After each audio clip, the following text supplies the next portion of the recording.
Welcome to the Wallflower Wellness Podcast.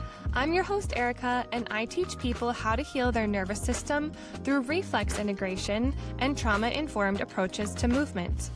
On this podcast, we explore what the holistic healing journey can look like for a Christian, bringing everything back to the truth of Scripture. Because healing shouldn't come with spiritual confusion. It should bring you closer to the God who designed your body to heal. Hey guys, it's Erica. Welcome back to the Wallflower Wellness Podcast. I'm so glad you're here hanging with me while I yap a little bit about some more nerdy stuff. We've got another nerd episode and I'm really excited. So last episode,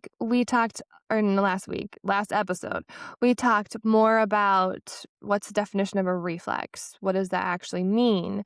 What are the basics of that, the types, things like that. And today we're going to go more into what does it mean to be integrated? What does that look like? How do you integrate a reflex? And so hopefully by the end of these two episodes, you'll have a general understanding, overview of what the term reflex integration is actually referring to.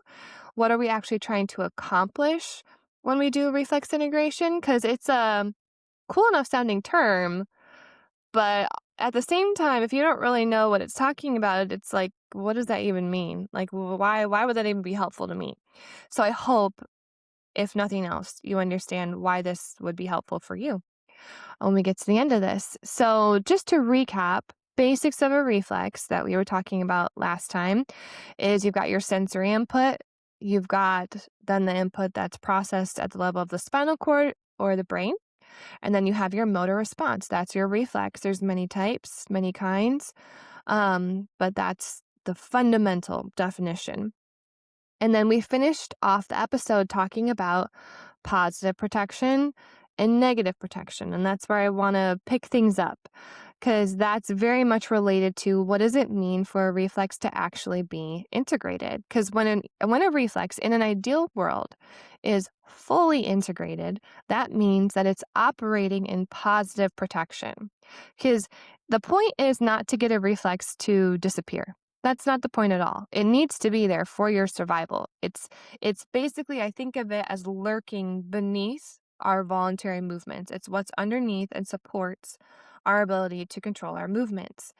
And then when we're in a moment of fight, flight, freeze, that reflex pops its head up and takes control for a moment and protects us however we need it. And then it should go back down underneath that voluntary movement and we get our movement back. That would be positive protection. And so negative protection, if a reflex is disintegrated, then that reflex either isn't available when we need it or it's available way too much. It's firing all the time or it's maybe too slow.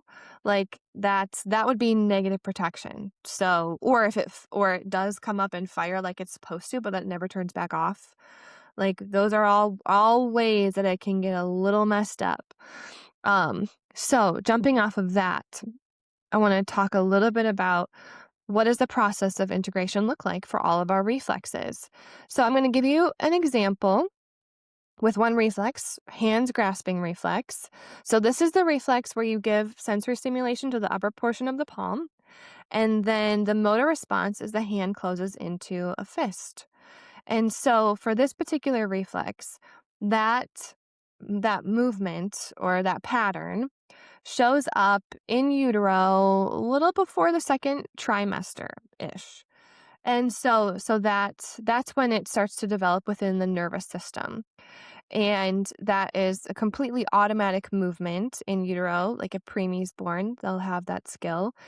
And when the infant is born, they have that skill. And it continues to stay automatic for the first few months of infancy, and then it starts to transition.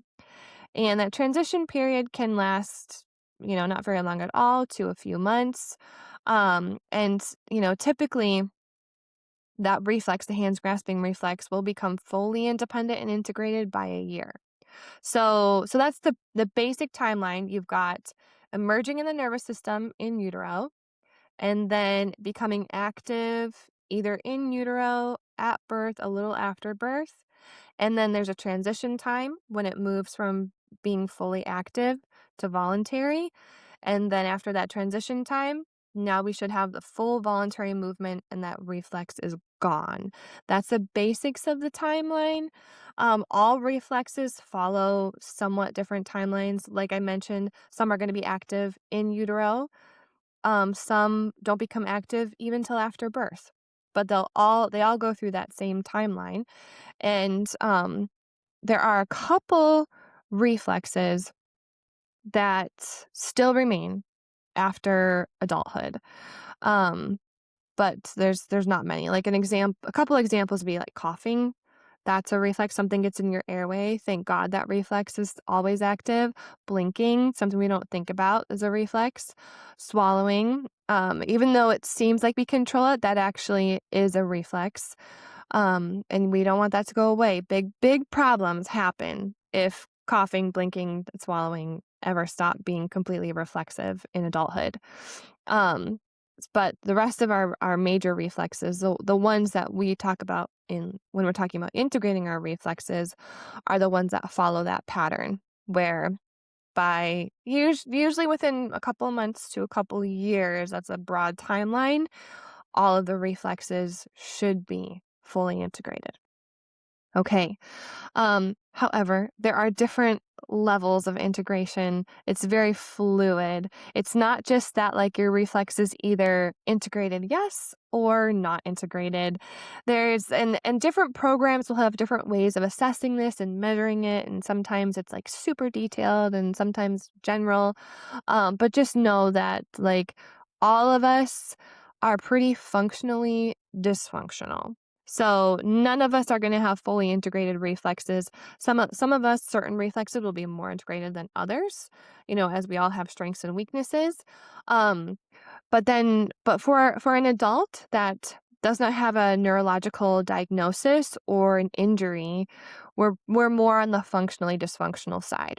Now, with patients that I've seen, like in my practice and my career, that I work with doing reflex integration, like kids I work with all the time doing integration are kids with cerebral palsy, and they present with reflex dysfunction, but for completely different reasons than an adult without a neurological challenge. And it's going to look very different as far as how you integrate those reflexes, um, and and like what level of improvement you might even see, or even like an adult who's had a stroke or a brain injury, those reflexes become not just disintegrated, but there's damage there. And so the way that you're going to integrate those reflexes is going to look a lot different. Than again, like an adult without a diagnosis or an injury. Um, yeah, so there's just varying ways that a reflex can really present as disintegrated, is what I'm trying to say. Varying different degrees. Um, so let me give an example, talking about the parachute reflex or just like your ability to press your hands out in front of you. So if you're not seeing the video, like the basics of this reflex is when your arms shoot out in front of you and your wrists are flexed like you're doing a wall push-up, basically. Like you're getting ready to do a wall push-up. That's like the parachute reflex, or just like your hands' ability to support you. And so a reflex can be disintegrated and dysfunctional in many different ways. So, for example, if your parachute reflex is either hyperactive or overactive, what that's going to look like is, someone gets a little too close to you, and oh my gosh, you're taking a swing at them. The kid, if you see a kid on the playground hitting and pushing everyone away, it's not necessarily because they're a bully, but it could be an overactive reflex. Just everything is get away, get away, get away for whatever reason. We don't know how they got there, but that can be an overactive reflex. Now, imagine if that reflex becomes hypoactive or underactive, this reflex that you're supposed to be able to use in a healthy way to defend yourself or to catch yourself when you're falling. Now you're unable to catch yourself when you fall because your hand's ability to shoot out in front of you isn't there. Or you should be able to defend yourself if someone comes at you and you don't have that reflex, like you're just going to flail girl fight. You're not going to have that strong get away from me reflex. Other types of dysfunction, like there's so many ways it could show up, but like maybe you go to fall and your hands, your arms go straight, but they go out, or one hand goes out and one hand goes to the side. Like there's so many ways that we can be messed up, which is so fun. But that means there's so many ways that we can fix ourselves and our bodies can heal. Um and for those of us who, don't have a neurological diagnosis, what does it matter if my ability to shoot my hands out so perfectly isn't quite there? Well, think about it this way. How do you think it affects you on a subconscious level if you don't have the skill available to defend yourself or to catch yourself? Like maybe in your mind, you tell yourself, "Oh, I got this. I got this." I feel like this is textbook how, well, not textbook, but like that almost how anxiety works, where in our brain we can say, I'm fine. I can take care of myself. But if on a neurological subconscious level, you don't have access to the movements that you need to defend yourself, what do you think that's going to do to your emotional and mental state? Just a question.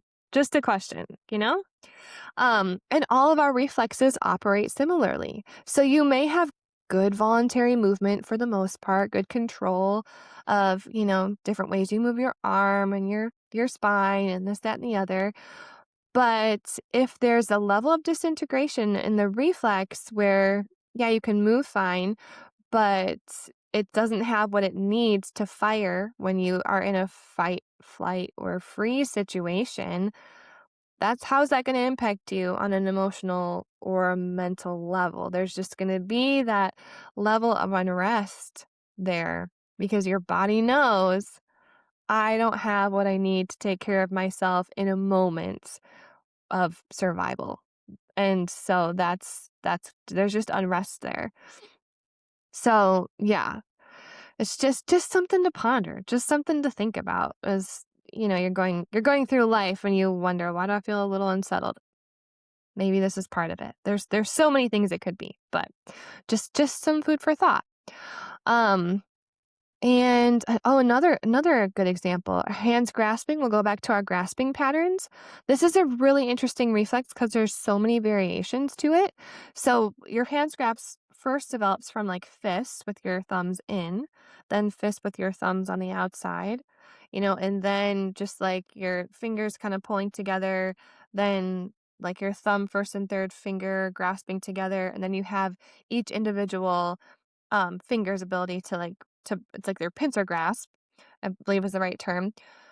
This is a more occupational therapy territory. But you've got your thumb and first finger that can pinch together, thumb and third finger, thumb and fourth finger, thumb and pinky finger that can pinch together. These are all variations of the grasping pattern, and there's a lot more. And so, how do you think it's going to affect you emotionally and mentally if you're constantly in the lowest level of your grasping pattern, hands in a fist? So we all walk around like this when we're stressed, because the more stressed you get, the more stress your body is in, you go into like that lower level of your reflex patterns, your grasping pattern. And so, if you ever find yourself walking around with your fists clenched because you're stressed, go into a higher level of your grasping pattern, go into your pincer grasp. And this I just think is so fascinating because what does this look like to you? Like if I'm sitting like this is what people do when they meditate. This is what people do when they're like in yoga classes and stuff. This is neurologically a higher level of your grasp. So it makes sense why people would use this in the more meditation spaces.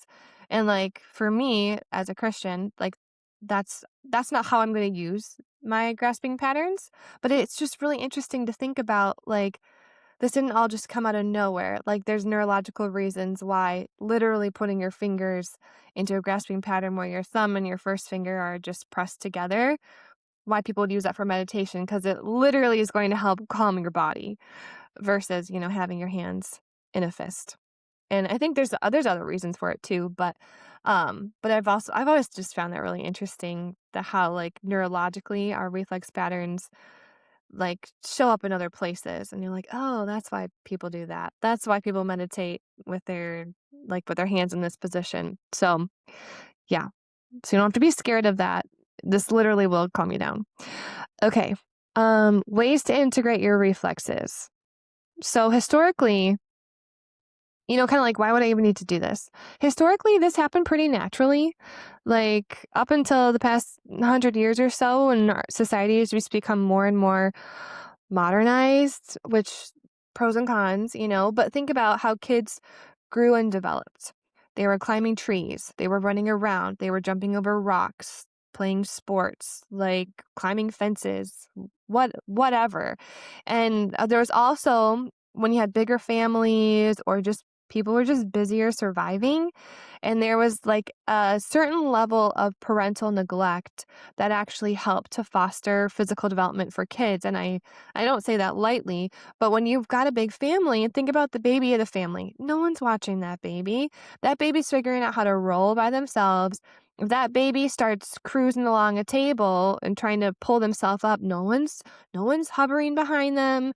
Like they might fall and then they pick themselves up. They're figuring out how to crawl. And so there's a level of just that determinedness um in kids that we don't have as much because we're so eager to just, you see your kid trying to get up and you help them up, or you see your kid trying to roll over and you help him roll. And I think it's amazing the way that the parents do have the time now to be like so attentive. And there's good things about that too. But it's not always the most helpful thing to automatically intervene when your kid is trying to move through different gross motor patterns like that. And so that again, healthy level of neglect almost, just letting kids figure it out themselves really help to integrate these reflex patterns. And it's amazing because reflexes, I see them working together as a symphony. And for every reflex that you have another one that also kind of almost like overlaps or like helps. And they're not all standalone. And then you also have reflexes that are opposite of the reflex you're working on, and they all just work together so beautifully to get the movement of the human body. And so they used to just kind of integrate pretty naturally with the way that we lived more in nature. And now we just have so much limited physical activity, toxins galore all over the place. We have more like poor birth practices that lead to more C-sections. And if you're a C-section baby, I love you and I'm so glad that you're here on this planet. Like C-sections are so life-saving and amazing. But also the truth of the matter is for babies that don't go through the birth canal, their reflexes are just not going to integrate quite the same. Um, but there's hope. So it's all good. But there's just because of all this, like some of us are really walking around with some very interesting adaptations. Again, functionally dysfunctional. So how can we work on this? Well, there's two different forms of integration. One is passive, and this is more or less gold standard. Like if you truly, really want to work on integrating your reflexes, I would 100% recommend finding a skilled practitioner and let them assess you and work on you and do more passive integration, which means they would provide the sensory input and they would move you through the motor pattern of the reflex. And so this is more of like when I talk about my patients with cerebral palsy, this is a lot of what I would do with them was just lots of passive repatterning and integrating of the reflexes to help them. And um yeah, so that is really like that passive integration, hands-on with the practitioner integration is the way to go. And also chiropractic care can help. I've seen that help too because especially if you like reach a plateau, sometimes there's just something stuck in more at the level of the spinal cord that and I don't even claim to understand how this part works because I'm not a chiropractor and I've talked with chiropractors about it. Um, but it's not my expertise. But that can also be very helpful with working on your reflex integration. And then there's active integration. And so this also supports integration of the reflex, but that's more when like you as a person, the person that you're working on your integration moves through the reflex pattern, sometimes with the help of someone, sometimes just on your own.